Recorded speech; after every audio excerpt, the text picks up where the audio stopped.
In this video, we are going to go over financial statements and budgeting. Successful money management. What does that look like? Well, while you can plan strategically and big picture items, it comes down to your daily spending and savings decisions. Those are the main elements of your financial planning. You probably heard the comments of people that daily Starbucks adds up, that $3, $4, $5 coffee. Well, it does. It does add up. It may not seem like much on a daily basis, but when you multiply it over time, it can become a large expense. And that's not the only thing. So your daily spending and saving decisions are the main element of financial planning. Decisions must be coordinated with needs, goals, and personal situations. Understand the goals of where you want to be in the future, financially speaking, but at the same time, you have daily needs like food. Now, not all food is equal. Going to the grocery store and cooking at home and meal preparation would have a different impact on your financial situation than eating out every day. So there you have it in the third bullet. Money management is the day-to-day financial activities necessary to manage current personal economic resources while working toward long-term financial security. Now, we're not saying eat the cheapest food, which could mean low quality because you have to take care of your health as well, but also be conscious about how small expenses can add up. Opportunity cost and money management. And there we have it again, the term opportunity cost. That's just a part of daily life. Spending for current living expenses reduces the amount you can save and invest. Simple as it is. Whatever you spend today, you do not save. Whatever you save today, you do not spend. Either you consume today or consume tomorrow or in the future. So that trade-off will always be there. Saving and investing for the future reduces the amount you can spend now. So your quality of life today may have to be reduced a little bit in order to have money in the future. Buying on credit ties up your future income. Using the credit card, borrowing money, that just means that you're going to spend today and pay with money that's coming in the future. So you're actually taking future money in today. Now, we will talk more about this later in the course, but not all credit or all borrowing is necessarily bad. There is the bad borrowing. That's your consumer credit cards. You go buy jewelry and clothing that you cannot afford today. So what you're doing is you're taking money from the future. But buying a home or a car is not necessarily on credit. It's not necessarily bad. You have to manage how much you borrow for those items, but there is benefit to that type of borrowing, which is known as financial leverage. A car is a special case, but we'll talk about that later. A personal financial record system.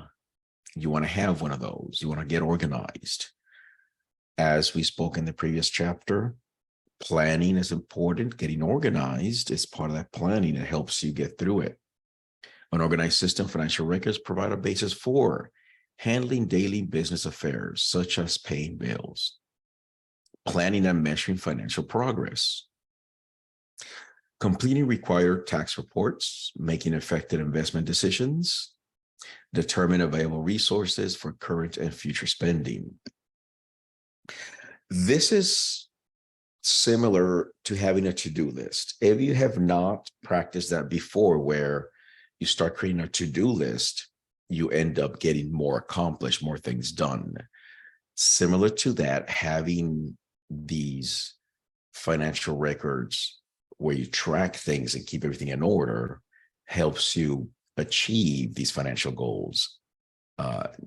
Let's say easier or less painful, or at least stick with a plan.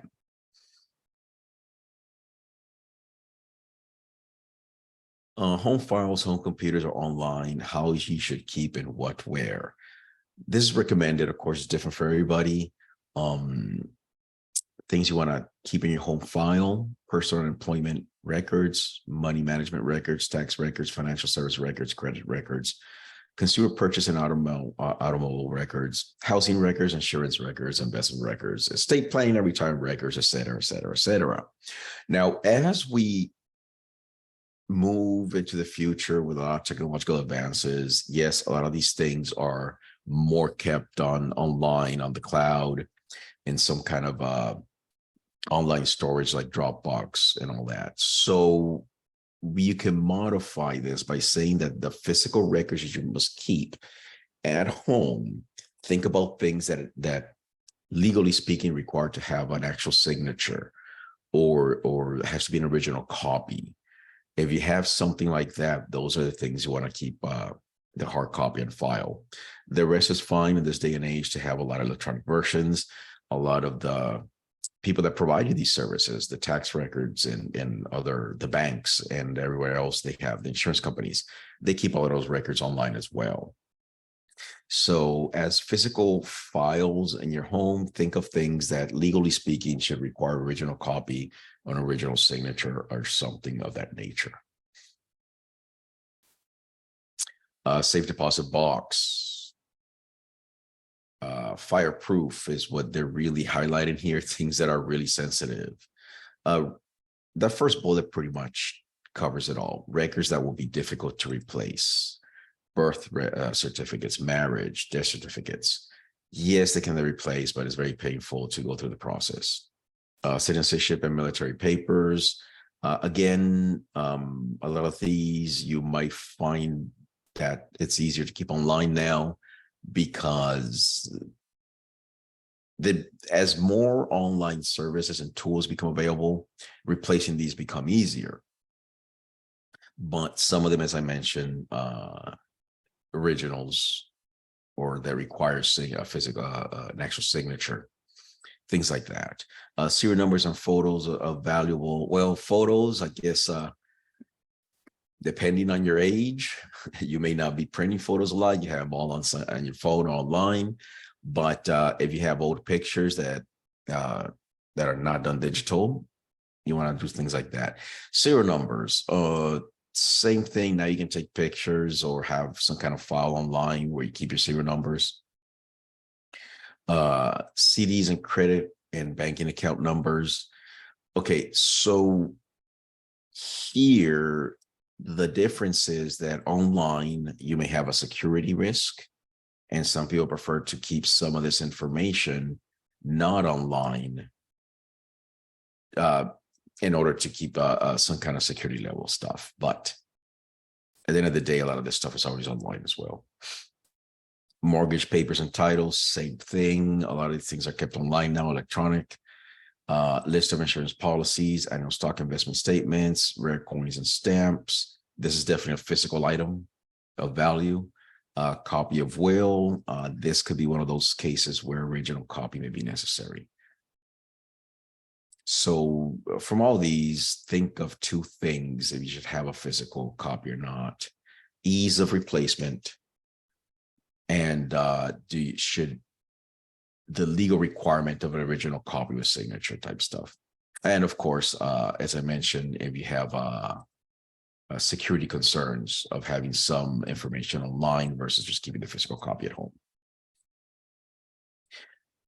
Personal computer, tablet, phone, records they can keep a personal computer, recommended, but here, scan copies of documents.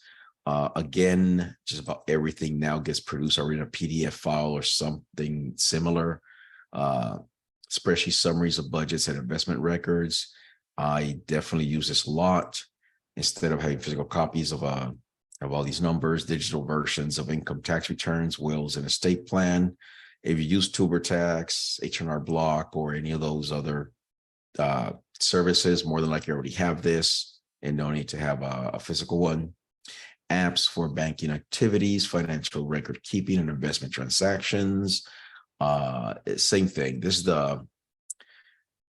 now with all the technology, a lot of the information is already kept in the app or online. which reduces the need for these physical ones over here.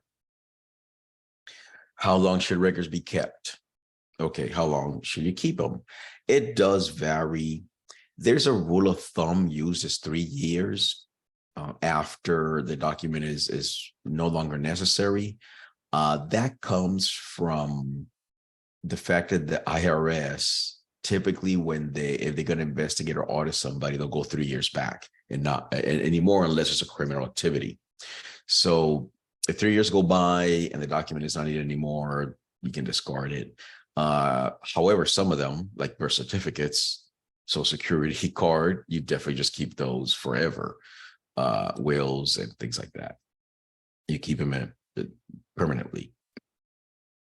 Keep records of property and investments as long as you own them. As I mentioned, as long as you own them, but for many things and for various reasons, there's a lot of legal practices that 3 years is a rule of thumb. If you have doubt, you can just go ahead and get some legal advice on how long should you keep a document even after you don't own them. So yes, it is true that once you don't own the property and investment, there's no need to keep it, but think about keeping it at least a year after. But 3 years is a good number to follow. Keep documents related to the purchase and sale of real estate indefinitely. Yes and no. Same rule. Now, the reason for the real estate definitely, it depends on the type of real estate. Keep copies of tax returns and supporting data for 7 years. Now, I did mention the tax return of 3 years. You can go more than 3 years. All I'm saying is that the IRS, unless they have additional reasons like criminal activity, they only typically look back 3 years. But because that's just the current practice and the current policies, it doesn't mean it could change in the future. So you're going to play it safe, keep it up to 7 years. Now, the 7-year issue is also tied up that credit report cycles, your credit score and your credit annual reports typically go in 7-year cycles, 7 to 10 years, depending if you have bankruptcy or not. So some key numbers that you always hear is 3 years, 7 years, and 10 years has to do with IRS and credit scores, reports, and stuff like that. Or there's more to it, but that's typically a why they go around those numbers and year-wise. But don't be scared if you don't keep your tax returns after 3 years. You'll be okay. Plus, as I mentioned, with new technology, those companies keep your files for you indefinitely. Personal balance sheet. Okay, so let's move on to the financial statements that you can build in order to keep your budgets organized. Balance sheet is simply everything you own versus all your debts, everything you owe to other people. And then the difference is your net worth. You probably seen online, they always talk about celebrity net worth or such and such person's net worth. That's what that means. That means that if they go ahead and liquidate all their assets and they pay all their debts, how much money they'll be left with. And that's your net worth. On the asset side, you list everything. Liquid assets, that means your cash and very liquid like CDs and bonds. Depending on the stocks, if you own in portfolios, you can throw in liquid assets, but the higher risk ones would be a little less liquid. Real estate, personal possessions, includes everything, the personal possessions part. Jewelry, art, clothing, car, everything that you own that has any value will fall under personal possessions. And then investments asset is what I meant earlier, that some securities could fall under liquid and some are less liquid, and you had to put in investment assets. And then step 2, you determine everything they owe, all your liabilities, all your debts, pretty much is what that means. Current and long-term. The importance of this is just to show cash that you will need on the short term to cover these. and then they go away.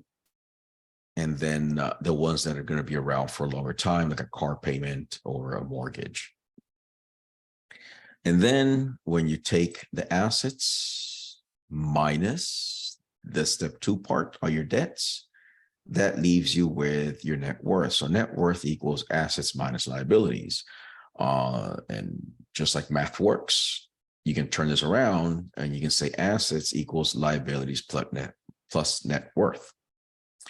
The term insolvency, which you may have heard around, it's the inability to pay debts when they are due.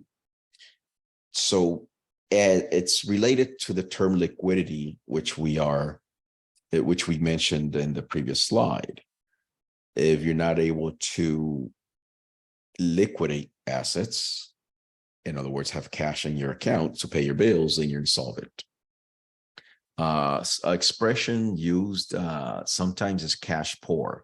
Some people have a lot of assets, so on paper they're very wealthy, but they're cash poor, meaning they don't have cash. They'll have to sell some of those things to generate cash in order to cover their debts. And if they're not able to or have difficulty selling it, then they have assets that are not very liquid. They're going to become insolvent, and that can lead to bankruptcy. The cash flow statement, think of it as cash in, cash out. How much money is coming in and how much money is going out, and where are you at the end of the cycle? Typically, people do this month by month. Think of it as a monthly situation. I bring in this much money and my salary and payroll, etc. And then these are my bills that I got to pay. Ideally, you bring in more money, more cash comes in every month than the cash that goes out. At a minimum, the cash that comes in should equal the cash that goes out. What happens when more cash is going out than what is coming in, that's when you start going into credit card debt, borrowing money, etc. Now, sometimes that's okay. For example, students in college are typically what we call deficit spenders. When you bring in tuition and all the money that goes out, the average cash outflow, it's larger than the cash is coming in, because if you're working, you're not working full time, or the full-time job you have, it may not be as lucrative to cover all your daily expenses and tuition. So that's where student loans come in, or financial aid comes in different forms, and that's the situation. So credit cards and all kinds of forms of spending, of more cash being spent than coming in. The idea is that after you're done, then you become a surplus spender, meaning that with that new job you get with your degree, more cash starts coming in that goes out, and then it turns. So during your investing time, while you're going to school, is considered your investment period. It's okay if more cash is going out than coming in. But on your normal times after college or any other situation similar to that, then the idea is that more cash should be coming in than what goes out. And if you see here, that's what it means. Cash comes in, cash goes out, and depending if it's a positive number, you have a cash surplus. If you have a negative, you had a deficit. Now, any given month, an emergency may happen, and you may find yourself there, and then you just keep on adjusting.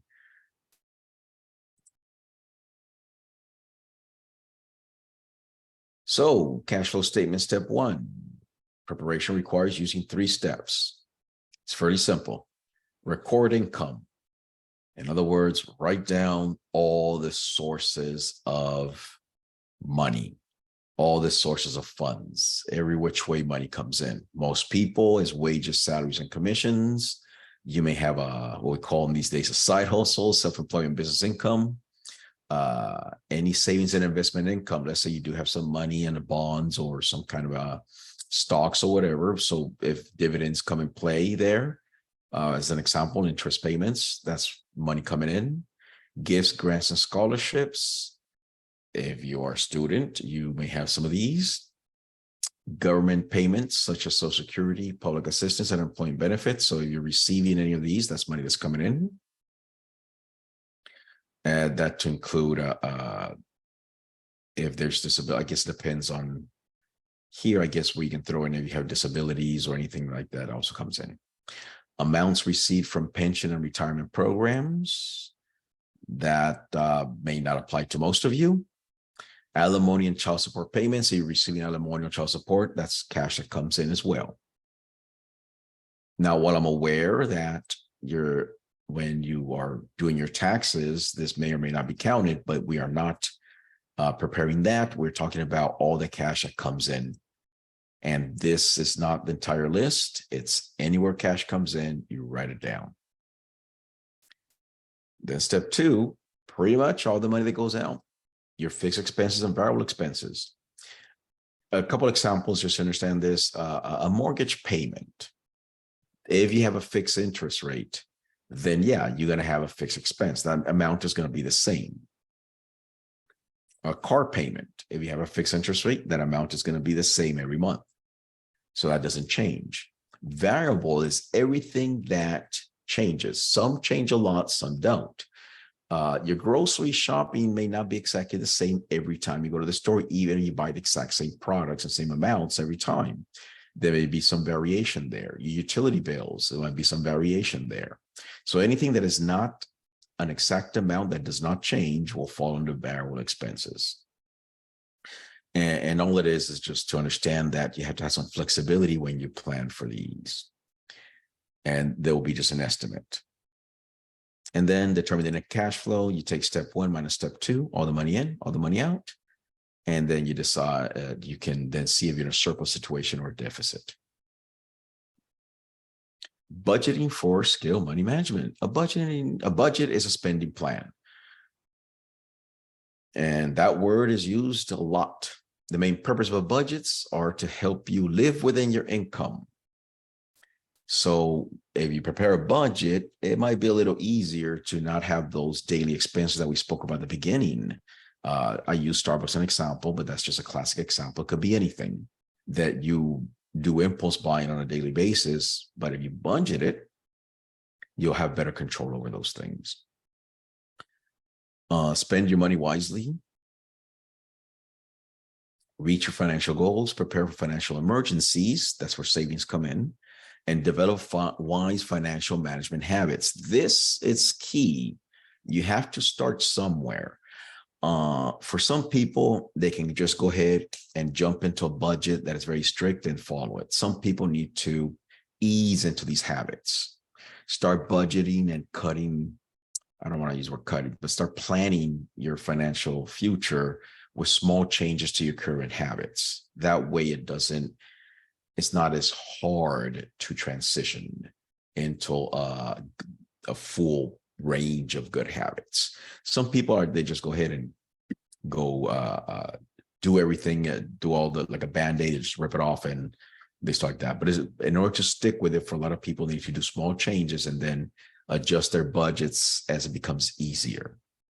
But at the end of the day, the point is live within your income. If you do not live within your income, you end up in debt and eventually catches up with you. Budgeting process. These are the steps that have been similar to the financial planning process. You say your financial goals, you estimate your income, budget an emergency fund and savings. This is very, very important.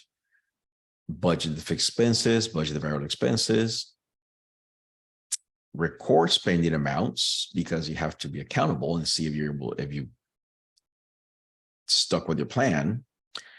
Review spending and saving patterns and keep on adjusting and improving those small steps to start developing those habits.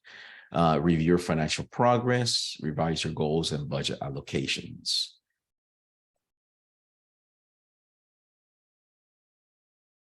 Identifying savings goals.